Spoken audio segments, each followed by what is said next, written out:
ಗದ್ಯ ಸೌಜನ್ಯ. ಬರೆದವರು ಹಾಮ ನಾಯಕ. ನಮ್ಮ ದೈನಂದಿನ ಬದುಕಿನಲ್ಲಿ ತುಂಬ ಅಪರೂಪವಾಗಿರುವುದೆಂದರೆ ಸೌಜನ್ಯ. ಇದಕ್ಕಾಗಿ ಯಾರೂ ಯಾರ ಮನಸ್ಸನ್ನು ನೋಯಿಸಬೇಕಾಗಿಲ್ಲ, ಯಾವ ಶಕ್ತಿಯನ್ನೂ ಅಪವ್ಯಯ ಮಾಡಬೇಕಾಗಿಲ್ಲ, ಕಾಸು ಖರ್ಚು ಮಾಡಬೇಕಾಗಿಲ್ಲ. ಆದರೂ ಅನೇಕರಿಗೆ ಸೌಜನ್ಯ ಎಂದರೆ ಏನು ಎಂದೇ ಗೊತ್ತಿಲ್ಲ. ಒಬ್ಬರು ಇನ್ನೊಬ್ಬರ ಬಳಿಗೆ ಹೋಗಬೇಕಾಗಿ ಬರುವುದು ಸಮಾಜ ಜೀವನದ ಪ್ರಧಾನ ಲಕ್ಷಣ.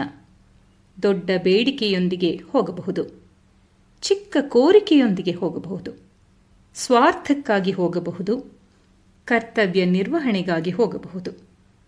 ಅಂಗಡಿಗೆ ಗ್ರಾಹಕರು ಹೋಗುತ್ತಾರೆ, ರೋಗಿಗಳು ವೈದ್ಯರ ಬಳಿ ಹೋಗುತ್ತಾರೆ, ಕಕ್ಷಿದಾರರು ವಕೀಲರಲ್ಲಿ ಹೋಗುತ್ತಾರೆ, ಜನರು ಅಧಿಕಾರಿಗಳ ಬಳಿ ಹೋಗುತ್ತಾರೆ. ಟಿಕೆಟ್ ಕೇಳಲು ಕಂಡಕ್ಟರ್ ಹತ್ತಿರ ಹೋಗಬೇಕು, ದೂರು ಕೊಡಲು ಪೊಲೀಸರ ಬಳಿ ಹೋಗಬೇಕು, ಬಟ್ಟೆ ಹೊಲಿಸಿಕೊಳ್ಳಲು ದರ್ಜಿಯ ಹತ್ತಿರ ಹೋಗಬೇಕು. ಹೀಗೆ ಒಬ್ಬರು ಇನ್ನೊಬ್ಬರ ಬಳಿ ಹೋಗದೆ ಜೀವನ ಸಾಗುವುದಿಲ್ಲ. ಸಹಕಾರ ಬಾಳಿನ ಸೂತ್ರ, ಅವಲಂಬನೆ ದಿನದ ಬದುಕಿನ ವಿಧಿ. ಕಾರಣ ಯಾವುದೇ ಇರಲಿ, ಒಬ್ಬರು ಇನ್ನೊಬ್ಬರ ಬಳಿ ಬಂದಾಗ ಪರಸ್ಪರ ಅವರು ಹೇಗೆ ವರ್ತಿಸುತ್ತಾರೆ ಎನ್ನುವುದು ಸೌಜನ್ಯಕ್ಕೆ ಸಂಬಂಧಿಸಿದ್ದು. ಸೌಜನ್ಯ ಇಬ್ಬರ ನಡುವಿನ ಸಂಬಂಧವನ್ನು ಆಧರಿಸಿದ್ದು. ಹಾಗೆಂದು ಅದು ಕೊಟ್ಟು ತೆಗೆದುಕೊಳ್ಳುವಂಥದ್ದಲ್ಲ. ಅದು ದ್ವಿಮುಖ ಸಂಚಾರಿಯಾದರೂ ಏಕಮುಖ ಸಂಚಾರದಿಂದ ನಷ್ಟವಿಲ್ಲ. ಬದಲಿಗೆ ಅದಕ್ಕೆ ಕಾರಣರಾದವರ ಘನತೆ ಹೆಚ್ಚುತ್ತದೆ. ತಮ್ಮ ಬಳಿಗೆ ಬಂದವರ ಬಗೆಗೆ ಅನೇಕ ಜನರು ಆದರ ತೋರುವುದಿಲ್ಲ, ತಾಳ್ಮೆ ತೋರುವುದಿಲ್ಲ, ಎರಡು ಒಳ್ಳೆಯ ಮಾತು ಸಹ ಆಡುವುದಿಲ್ಲ. ಕೆಲವರು ಯಾವಾಗಲೂ ಮುಖ ಗಂಟು ಹಾಕಿಕೊಂಡಿರುತ್ತಾರೆ. ದೈನ್ಯತೆಯಿಂದ ಮತ್ತೆ ಮತ್ತೆ ಕೇಳಿಕೊಂಡರೂ ಉತ್ತರಿಸುವುದು ಅವರಿಗೆ ದಣಿವಾಗುತ್ತದೆ. ಇದು ಅಸೌಜನ್ಯ.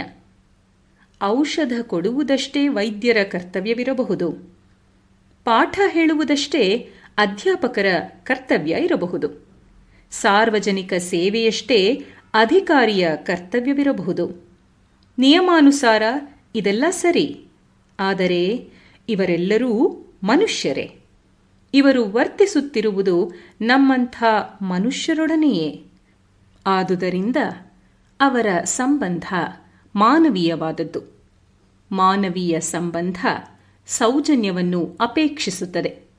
ಸೌಜನ್ಯದಿಂದ ವರ್ತಿಸಿ ಎಂದು ಸುತ್ತೋಲೆಗಳನ್ನು ಕಳುಹಿಸುತ್ತಾರೆ, ಜಾಹೀರಾತುಗಳನ್ನು ಪ್ರಕಟಿಸುತ್ತಾರೆ, ಸೌಜನ್ಯದ ವಾರಗಳನ್ನು ಆಚರಿಸುತ್ತಾರೆ. ಏನಿದರ ಅರ್ಥ? ಸೌಜನ್ಯ ಬೇರೊಬ್ಬರು ಹೇಳಿ ತರಿಸುವಂಥದ್ದೆಂದೇ? ಗೊತ್ತಾದ ವಾರಕ್ಕಷ್ಟೇ ಅದು ಸಾಕೆಂದೇ? ಸೌಜನ್ಯ ಹೂವು ಅರಳಿದಂತೆ ಅರಳಬೇಕು, ಆಗ ಅದರ ಮಹತ್ವ ಹೆಚ್ಚಿನದು. ಕೆಲವರಲ್ಲಿ ಅದು ಕೃತಕವಾಗಿ ಇರಬಹುದು, ಅಷ್ಟಕ್ಕಾಗಿಯಾದರೂ ಅವರು ಅಭಿನಂದನಾರ್ಹರು. ಕುಂಡದ ಗಿಡದ ಹೂವಿನಂತೆ ಏನೋ ಕೆಲವರಿಗಾದರೂ ಅದು ನೆಮ್ಮದಿಯನ್ನು ತರಬಹುದು. ಇಂದಿನದು ಬಹುಮುಖ ಜೀವನ. ಸಮಸ್ಯೆಗಳು ಸಂಕೀರ್ಣ. ವ್ಯಕ್ತಿಯ ನಡತೆ ನಡವಳಿಕೆಗಳು ಚಿತ್ರ ವಿಚಿತ್ರ. ಇಂಥ ಸಂದರ್ಭದಲ್ಲಿ ಸೌಜನ್ಯ ತೋರಲು ಸಹ ತಮಗೆ ಸಮಯವಿಲ್ಲವೆಂದು ಅನೇಕರು ನಟಿಸುತ್ತಾರೆ. ಬಳಿಗೆ ಬಂದವರು ಏನು ಹೇಳುತ್ತಾರೆ ಎಂಬುದನ್ನು ಕೇಳುವ ತಾಳ್ಮೆ ಬೇಕು. ಆಗುತ್ತದೋ ಇಲ್ಲವೋ ಎಂಬುದನ್ನು ಹೇಳುವಾಗ ಮೃದುವಾಗಿರಲಿ ಮಾತು, ಸಾಕು. ಇದೇ ಸೌಜನ್ಯ, ಇಷ್ಟೇ ಸೌಜನ್ಯ. ಬಂದವರನ್ನು ಕೂರಿಸಿ ಕಾಫಿ ತರಿಸಿಕೊಡಬೇಕಾಗಿಲ್ಲ, ಅವರ ಯೋಗಕ್ಷೇಮಗಳನ್ನು ಗಂಟೆಗಟ್ಟಲೆ ಕೇಳಬೇಕಾಗಿಲ್ಲ. ಯಾವುದೇ ಸಂದರ್ಭದಲ್ಲಿ ಇನ್ನೊಬ್ಬರ ವಿಷಯದಲ್ಲಿ ನಮ್ಮ ವರ್ತನೆ ಹೇಗಿರುತ್ತದೆ ಎಂಬುದಷ್ಟೇ ಸೌಜನ್ಯದ ಗುರುತು. ಸಹಾನುಭೂತಿ, ಸಹೃದಯತೆ, ಸಮಾಧಾನ ಸೌಜನ್ಯಶೀಲರ ಲಕ್ಷಣ. ಒಂದು ಮಾತು, ಒಂದು ನಗು ಬಳಿಗೆ ಬಂದವರಿಗೆ ತೃಪ್ತಿ ನೀಡುತ್ತವೆ. ಮೊದಲು ಇಷ್ಟ ಆದರೆ ಸಾಕು, ಆಮೇಲೆ ಉಳಿದುದೆಲ್ಲ ಸತ್ಯವನ್ನು ಹೇಳು, ಹೇಳುವ ಸತ್ಯವನ್ನು ಪ್ರಿಯವಾಗಿ ಹೇಳು ಎನ್ನುವುದರಲ್ಲಿ ನಮ್ಮ ಹಿರಿಯರು ನಮಗೆ ಸೌಜನ್ಯದ ಗೆರೆಯನ್ನು ಕಾಣಿಸಿದ್ದಾರೆ.